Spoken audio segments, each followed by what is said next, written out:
Assalamualaikum warahmatullahi wabarakatuh. Bapak Ibu yang berbahagia, salam guru penggerak. Kami akan menyampaikan koneksi materi modul 3.1 pengambilan keputusan berbasis nilai kebajikan sebagai pemimpin. Perkenalkan diri saya, Iswanto, calon guru penggerak angkatan 11 dari SD Negeri Beben, Kabupaten Blongbrogo, Daerah Istimewa Yogyakarta. Berikut Ibu Eli Siti Komariah sebagai guru praktik penggerak dan Ibu Ratri Eva Sari sebagai fasilitator kami.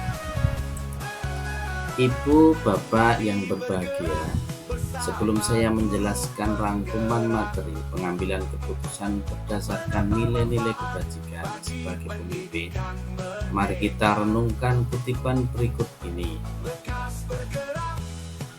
Mengajarkan anak menghitung itu baik, namun mengajarkan mereka apa yang berharga atau utama adalah terbaik. Kutipan Gotthelf, mengajarkan anak menghitung itu baik, namun mengajarkan mereka apa yang berharga atau utama adalah yang terbaik. Menggarisbawahi pentingnya mengarahkan pendidikan tidak hanya pada aspek teknis seperti keterampilan menghitung, tapi juga memahami nilai-nilai dan prinsip kebijakan universal yang lebih dalam. Pendidikan tidak hanya tentang pengetahuan kognitif, tetapi pendidikan yang mengajarkan pendidikan karakter seperti adab, sopan santun, karakter, integritas, kejujuran, keadilan, empati, dan nilai-nilai kemanusiaan lainnya. Pendidikan yang berkarakter akan menghasilkan produk dan sumber daya manusia yang mulia dan juga beradab. Pada modul 3.1 ini, kita belajar bagaimana mengambil keputusan berdasarkan nilai-nilai kebajikan sebagai pemimpin.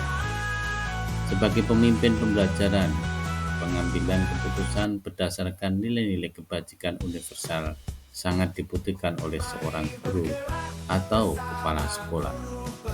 Pendidikan adalah sebuah seni untuk membuat manusia menjadi berperilaku etis, menurut Georg Wilhelm Friedrich Hegel. Dari kutipan di atas, pendidikan merupakan proses menuntun penguatan karakter dan nilai-nilai kebajikan universal yang diterima di seluruh dunia. Pendidikan berkarakter sangat penting, apalagi di zaman yang sudah modern ini. Penguatan nilai karakter sangat dibutuhkan generasi sekarang untuk mencetak generasi pintar tidak hanya di bidang intelektual saja, tetapi juga mempunyai akhlak dan adab yang tinggi. Pertanyaannya untuk kita adalah, bagaimana filosofi Ki Hajar Dewantara dengan protap Triloka memiliki kaitan dengan penerapan pengambilan keputusan sebagai seorang pemimpin? Jawabannya adalah bahwa Ki Hajar Dewantara adalah tokoh pendidikan Indonesia. Filosofinya yang dikenal dengan Ing Ngarsa Sung Tulodo, Ing Madya Mangun Karso, Tutwuri Handayani, menekankan 3 prinsip utama. Yang pertama, Ing Ngarsa Ing Tulodo. Seorang pemimpin harus memberi contoh yang baik. Yang kedua, Ing Madya Mangun Karso. Seorang pemimpin harus bisa memotivasi dan menginspirasi di tengah kelompoknya. Yang ketiga, Tutwuri Handayani. Seorang pemimpin harus memberikan dorongan dan dukungan dari belakang, dorongan dan membiarkan yang dipimpin berkembang secara mandiri. Dalam konteks pengambilan keputusan tersebut, filosofi ini mengajarkan bahwa pemimpin harus memimpin dengan memberi contoh yang baik, keteladanan yang baik, dan juga mendorong kreativitas dan partisipasi dari bawah, serta memberi dukungan dan bimbingan yang diperlukan untuk memungkinkan anggota tim berkembang dan mengambil inisiatif sendiri.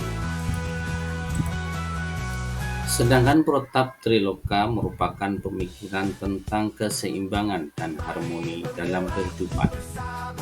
Dalam konteks pengambilan keputusan sebagai seorang pemimpin, filosofi Ki Hajar Dewantoro dan Protap Triloka dapat saling melengkapi, yaitu yang pertama, keseimbangan dan harmoni. Protap Triloka mengajarkan pentingnya keseimbangan antara berbagai aspek kehidupan dan pemahaman mendalam. Seorang pemimpin yang mengintegrasikan prinsip ini akan mengambil keputusan yang mementingkan berbagai dimensi dan dampak dari keputusan tersebut, serta keseimbangan antara kebutuhan individu dan kelompok. Yang kedua, contoh dan inspirasi. Filosofi Ki Hajar Dewantoro menggarisbawahi pentingnya memberi contoh dan inspirasi. Pemimpin yang memahami filosofi ini akan tahu bahwa keputusan mereka harus mencerminkan nilai-nilai yang ingin mereka tanamkan, dan bahwa keputusan tersebut harus menginspirasi orang lain untuk berperilaku dan bekerja dengan cara yang diharapkan. Dan yang ketiga, dukungan dan dorongan. Seperti prinsip Tutwuri Handayani, seorang pemimpin yang baik harus memberikan dukungan dan dorongan, memungkinkan orang lain untuk berkembang dan berkontribusi secara efektif. Filosofi Protap Triloki menuntut kita untuk menekankan pentingnya harmoni dan integrasi dalam seluruh sistem, yang membantu dan menciptakan lingkungan yang mendukung pertumbuhan dan juga inovasi. Pertanyaannya untuk diri kita yang selanjutnya, bagaimana nilai-nilai yang tertanam dalam diri kita berpengaruh kepada prinsip-prinsip yang kita ambil dalam pengambilan suatu keputusan? Nilai-nilai bagi seorang guru penggerak adalah berpihak pada murid, mandiri, kolaboratif, reflektif, dan juga inovatif. Nilai-nilai tersebut harus ada dalam proses pengambilan keputusan. Nilai-nilai tersebut sebagai cerminan dari arah keputusan yang akan kita ambil. Seperti tujuan pengambilan harus berpihak pada murid, mandiri bagaimana kita sebagai guru merespon suatu konflik dan permasalahan yang ada. Kemudian adanya kerjasama atau kolaborasi tim di dalam penyelesaian masalah. Pengambilan keputusan yang selalu dievaluasi, direfleksikan untuk perbaikan ke depannya, serta penanganan masalah dengan cara kreatif dan praktis. Selain itu, pengambilan keputusan ini juga harus berdasarkan nilai-nilai kebajikan yang lain seperti keadilan dan tanggung jawab. Pertanyaan selanjutnya untuk kita adalah bagaimana materi pengambilan keputusan terkait dengan kegiatan coaching atau bimbingan yang diberikan pendamping atau fasilitator dalam perjalanan proses pembelajaran kita, terutama dalam pengujian pengambilan keputusan yang telah kita ambil. Apakah pengambilan keputusan tersebut telah efektif? Masihkah ada pertanyaan-pertanyaan dalam diri kita atas pengambilan keputusan tersebut? Hal-hal ini tentu bisa dibantu oleh sesi coaching yang telah dibahas pada sebelumnya. Bapak Ibu yang berbahagia, coaching itu bertujuan untuk membantu individu atau kelompok dalam proses pengambilan keputusan dengan cara yang lebih terstruktur dan efektif. Dalam sesi coaching, pendamping atau fasilitator pertama akan membantu mengidentifikasi tujuan, yakni mengarahkan klien untuk memahami tujuan mereka dengan lebih jelas, yang akan membantu dalam pengambilan keputusan yang lebih fokus. Yang kedua, menyediakan perspektif baru, mengajukan pertanyaan yang mendorong klien untuk melihat situasi dari berbagai sudut pandang, sehingga keputusan yang diambil akan lebih inovatif. Yang ketiga, memfasilitasi reflektif, yakni membantu klien untuk merefleksikan keputusan yang telah diambil, termasuk mengevaluasi hasil dan proses pengambilan keputusan tersebut. Coaching dalam Tirta dapat membantu guru dan pendidik untuk mengidentifikasi permasalahan yang terjadi, sehingga dapat membantu klien untuk menyelesaikan permasalahannya dengan pertanyaan-pertanyaan berbobot. Model alur cerita sangat berkaitan dengan 9 langkah pengambilan keputusan. Secara keseluruhan, coaching memberikan kita dukungan dalam proses pengambilan keputusan dengan memfasilitasi refleksi, evaluasi, dan pengembangan keterampilan. Ini memungkinkan kita untuk membuat keputusan yang lebih baik dan efektif serta menghadapi tantangan dengan lebih percaya diri. Lalu bagaimana kemampuan guru dalam mengelola dan menyadari aspek sosial emosionalnya akan berpengaruh terhadap pengambilan suatu keputusan, khususnya masalah dilema etika? Pengelolaan dan kesadaran aspek sosial emosional memainkan peran penting dalam proses pengambilan keputusan, terutama ketika menghadapi dilema etika. Guru yang mampu mengelola emosi mereka atau kesadaran diri, manajemen diri, kesadaran sosial, dengan rasa empati yang tinggi terhadap orang lain, tetap menjaga hubungan komunikasi baik dengan orang yang terlibat dan tetap konsisten dengan nilai-nilai etika mereka, akan membuat keputusan yang bertanggung jawab, lebih adil, rasional, dan berdampak positif bagi lingkungan pendidikan. Bersama guru penggerak. Pembahasan studi kasus yang fokus pada dilema etika dan bujukan moral sangat bergantung pada nilai-nilai yang dianut pendidik. Sehingga pendidik atau guru harus memiliki nilai-nilai kebajikan universal seperti kebenaran, keadilan, kejujuran, integritas, tanggung jawab, empati, kemanusiaan, dan lain sebagainya. Dengan merujuk pada nilai-nilai kebajikan universal dan profesional, pendidik dapat memastikan bahwa keputusan yang diambil tidak hanya adil dan etis, tetapi juga konsisten dengan prinsip-prinsip yang mereka anggap penting. Pendekatan berbasis ini atau berbasis nilai-nilai ini membantu dalam membuat keputusan yang lebih informatif, reflektif, dan bertanggung jawab, sambil memastikan bahwa keputusan tersebut mendukung kesejahteraan semua pihak yang terlibat. Kemudian bagaimana pengambilan keputusan yang tepat? Tentunya berdampak pada terciptanya lingkungan yang positif, kondusif, aman, dan nyaman. Keputusan yang tepat memainkan peranan penting dalam menciptakan lingkungan yang positif, kondusif, aman, dan juga nyaman. Dengan memastikan keadilan, membangun kepercayaan, meningkatkan kesejahteraan, dan mendukung partisipasi serta keterlibatan, keputusan yang bijaksana dan etis dapat secara signifikan mempengaruhi kualitas dan atmosfer lingkungan, baik di tempat kerja, sekolah, maupun dalam komunitas atau masyarakat pada umumnya. Pertanyaan berikutnya, apakah tantangan-tantangan di lingkungan Anda untuk dapat menjalankan pengambilan keputusan terhadap kasus-kasus dilema etika ini? Adakah kaitannya dengan perubahan paradigma di lingkungan Anda? Tantangan dalam pengambilan keputusan terkait dilema etika seringkali terkait dengan konflik nilai, tekanan eksternal, keterbatasan informasi, kompleksitas situasi, perbedaan perspektif, dan kepatuhan terhadap regulasi. 4 paradigma dilema etika yang sering berkait dengan lingkungan sekolah antara lain: 1. Individu lawan kelompok. 2. Rasa keadilan lawan kasihan. 3. Kebenaran lawan kesetiaan. Dan keempat, jangka panjang lawan jangka pendek. Menyadari dan mengatasi tantangan ini secara proaktif dapat membantu kita dan sekolah membuat keputusan yang lebih baik dan lebih etis dalam lingkungan yang terus berubah. Kemudian, apakah pengaruh pengambilan keputusan yang kita ambil ini dengan pengajaran yang memerdekakan murid-murid kita? Bagaimanakah kita memutuskan pembelajaran yang tepat untuk potensi murid kita yang berbeda-beda?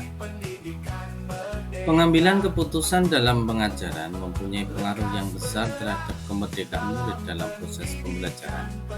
Seorang guru atau pendidik harus memahami kebutuhan dan potensi murid, menetapkan tujuan pembelajaran yang relevan, menetapkan pembelajaran berdiferensiasi dengan pendekatan sosial emosional.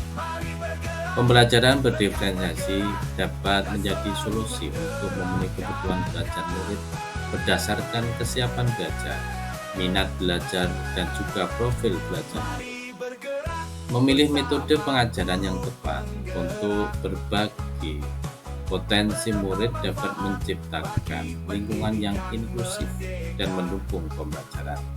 Dengan keputusan yang baik, pendidik dapat menciptakan pengalaman pembelajaran yang memberdayakan murid untuk mencapai potensi optimal. Bagaimana seorang pemimpin pembelajaran dalam pengambilan keputusan dapat mempengaruhi kehidupan atau masa depan murid-murid? Keputusan yang diambil oleh seorang pemimpin pembelajaran mempengaruhi berbagai aspek pengalaman pendidikan murid. Keputusan yang bijaksana dan berorientasi pada kebutuhan murid dapat menciptakan lingkungan belajar yang mendukung, adil, dan berkualitas tinggi, yang pada gilirannya mempersiapkan murid untuk masa depan yang sukses. Dengan memprioritaskan perkembangan holistik, keterlibatan keluarga, dan perbaikan keberlanjutan, pemimpin pembelajaran dapat memberikan dampak positif yang mendalam pada kehidupan dan masa depan murid-murid yang akan datang. Apakah kesimpulan akhir yang dapat Anda tarik dari pembelajaran modul materi ini dan keterkaitannya dengan modul-modul sebelumnya? Secara keseluruhan, di modul 3.1 ini menggarisbawahi hubungan erat antara pengambilan keputusan berbasis nilai-nilai kebajikan sebagai seorang pemimpin dengan materi pada modul-modul sebelumnya. Prinsip dan paradigma dilema etika dalam pengambilan keputusan hendaknya harus berdasarkan dengan nilai-nilai kebajikan universal, tanggung jawab, dan berpihak pada murid.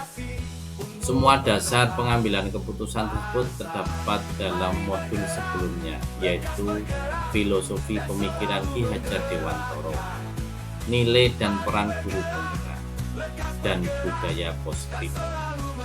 Seorang guru harus memenuhi kebutuhan belajar muridnya dengan pembelajaran berdiferensiasi. Keterkaitan antara modul-modul ini menunjukkan bahwa keputusan yang bijaksana dan berbasis nilai-nilai kebajikan universal mempengaruhi kualitas pembelajaran dan hasil pendidikan murid secara menyeluruh.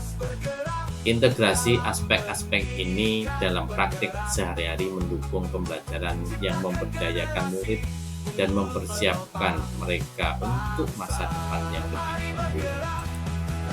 Pertanyaan selanjutnya, sejauh mana pemahaman Anda tentang konsep-konsep yang telah Anda pelajari di modul ini, yaitu dilema etika dan juga rujukan moral, 4 paradigma pengambilan keputusan, 3 prinsip pengambilan keputusan, dan 9 langkah pengambilan dan pengujian keputusan? Adakah hal-hal yang menurut Anda di luar dugaan? Yang pertama, dilema etika, benar melawan benar, adalah situasi yang terjadi ketika seseorang harus memilih antara dua pilihan, di mana kedua pilihan secara moral benar, tetapi bertentangan. Sementara itu, bujukan moral, benar melawan salah, yaitu situasi yang terjadi ketika seseorang harus membuat keputusan antara benar dan salah. Kemudian 4 paradigma pengambilan keputusan. Yang pertama, individu lawan kelompok. Kedua, rasa keadilan lawan rasa kasihan. Yang ketiga, kebenaran lawan kesetiaan. Dan yang keempat, jangka pendek lawan jangka panjang. Yang ketiga, 3 prinsip pengambilan keputusan. Yang pertama, berpikir berbasis hasil akhir. Yang kedua, berpikir berbasis peraturan. Dan yang ketiga, berpikir berbasis rasa peduli. Kemudian 9 langkah pengambilan keputusan. Yang pertama, mengenali nilai yang bertentangan. Kedua, menentukan pihak yang terlibat. Ketiga, mengumpulkan fakta-fakta yang relevan dengan situasi. Keempat, pengujian benar atau salah. Kelima, pengujian paradigma benar lawan benar. Yang keenam, melakukan prinsip resolusi. Ketujuh, investigasi opsi trilema. 8, buat keputusan. Dan yang kesembilan, lihat lagi keputusan dan refleksikan. Bapak Ibu yang berbahagia, hal-hal di luar dugaan saya adalah dalam pengambilan keputusan sebagai guru atau pendidik. Kita diharuskan untuk memahami lebih dalam tentang masalah atau kasus dari perspektif yang berbeda. Karena dalam dilema etika terdapat nilai-nilai yang sama-sama benar tetapi saling bertentangan. Dan dalam kasus rujukan moral terdapat nilai benar dan nilai salah. Pertanyaan berikutnya, sebelum mempelajari modul ini, apakah Anda menerapkan pengambilan keputusan sebagai pemimpin dalam situasi moral dilema? Bila pernah, apa bedanya dengan apa yang Anda pelajari di modul ini? Pernah, tetapi yang saya lakukan tidak selengkap dengan apa yang saya pelajari dari modul 3.1 ini. Sebelumnya dalam pengambilan keputusan saya hanya berpikir 1-2 kali secara matang dan dampak yang akan ditimbulkan setelah pengambilan keputusan tersebut. Tapi setelah mempelajari modul 3.1, sebelum pengambilan keputusan, ternyata seorang pendidik harus mengetahui paradigma dan prinsip dilema etika, serta melalui tahapan pengujian pengambilan keputusan. Lalu, bagaimana dampak mempelajari konsep ini buat Anda?